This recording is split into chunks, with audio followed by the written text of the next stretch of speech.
But actually these days there's a lot of positive information that fills the void. Some of it could have errors in it. It's possible there's an incorrect translation from something in Chinese, for example, or that something's missing. Sure. But this here is an official government propaganda video from China showing every car on a major highway in Shanghai being stopped and inspected. That shows it's getting bad out there in one of their biggest cities. This is a compendium of videos from various cities in China. What's the most worrisome part of this, in my mind, is that scene from the crowded hospital hallway. Now, I don't know if all of those people had coronavirus going in, but jammed together in that hallway for an hour, I'm pretty sure they've all got it now. There are direct flights from Shanghai to Canada, by the way. Now, here's a video that purports to show people in a small town physically trying to scare away people from the big city who they fear are bringing the virus to them. That made me think of the panic and chaos of a medieval plague. Who knows if they're right? Probably not. But here's an official propaganda video released by China yesterday. Now keep it running for a moment and actually turn up the volume a bit. There's no words, it's just the soothing sound of rain. That's Wuhan, that's the hot zone. The streets are empty. It sort of looks pretty, doesn't it? The rain helps clear the smog away, I think.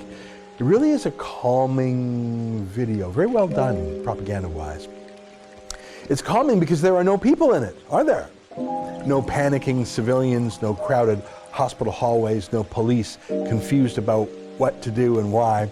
There's this brief moment where there's diggers building a new quarantine hospital. That's in the video, but no people. That's the way to calm people down, I guess. Just soothing. I'm not sure if it works. It felt more like, you know, that scene in the zombie apocalypse movie before the climactic battle where you say, wow, there's no one left alive. So what are other countries doing besides Canada and China? Well, the United States is arranging not one, but several flights to evacuate its citizens from Wuhan. I see that a number of countries are doing the same or taking steps to prepare to do the same. France, Australia, the United Kingdom, Russia, but not us. Our guy was on vacation, you see. You'll just have to wait. Look at this tweet from a flight from Hong Kong to Milan, Italy. Italian health authorities don't seem to be taking any chances with the coronavirus. Just landed in Milan from Hong Kong, and every passenger is having their temperatures checked and providing contact details. That's from in the plane. That sounds pretty prudent, doesn't it? Why don't we do that? Flights from China only come into, not even half a dozen Canadian airports.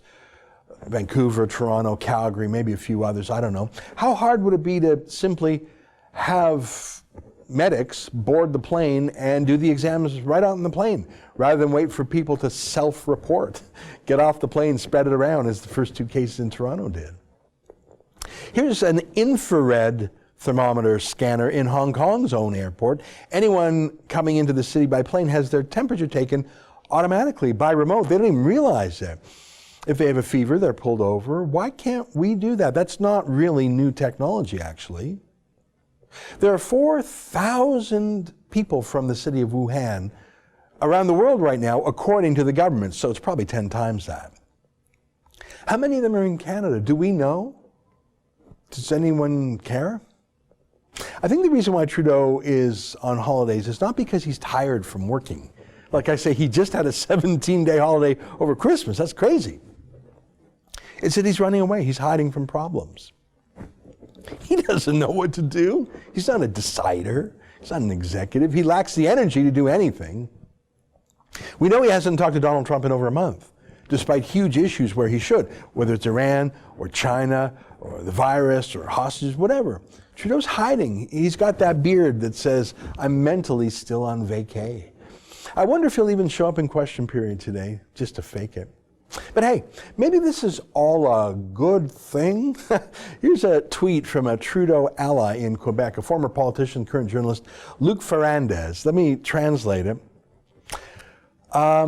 No automobile traffic, Wuhan, no automobile traffic, no air flights. The only city on the planet that will meet its greenhouse gas reduction targets, the path to the decline, which will be necessary when all the debates have been in vain.